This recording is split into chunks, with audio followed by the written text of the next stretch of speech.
People Party ila Pempau nano kasih kepentingan ilong lemda kikirim jaga resolution policy Nagaland to Voice of the People Party ngengom jadon benda agak komiti lari ke dulu kapag kasorga kakuat panyakren so bali opor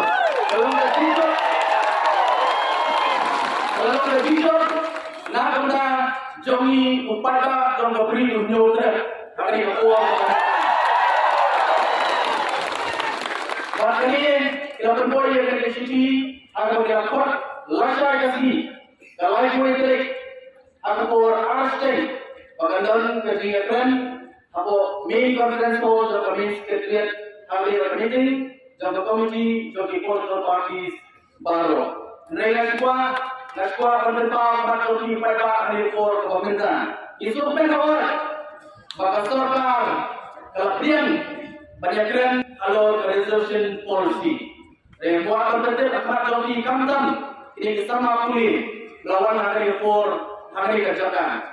Barangkali yang ke Voice of the People Party, barangkali yang ke Presiden Ramba Ajoy, ini sekali meeting, kemudian banyak keren yang kemat kami kuat begini keren. Henry, kini kaki yaki kaki, kini kehamras baik pada meeting kan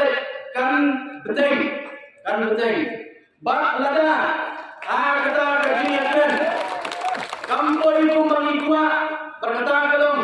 Review yang resolution policy kini ketinggi kini kandangnya betul.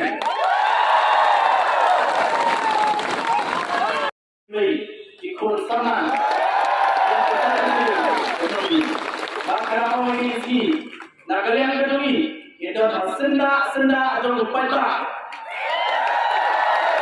Nado kasih kepada bagi lain bani semak. Katong kedui dalam bandan senda jong pada bandang lekor bangta idong kampat upaya baru ulminoi bandan senda bagi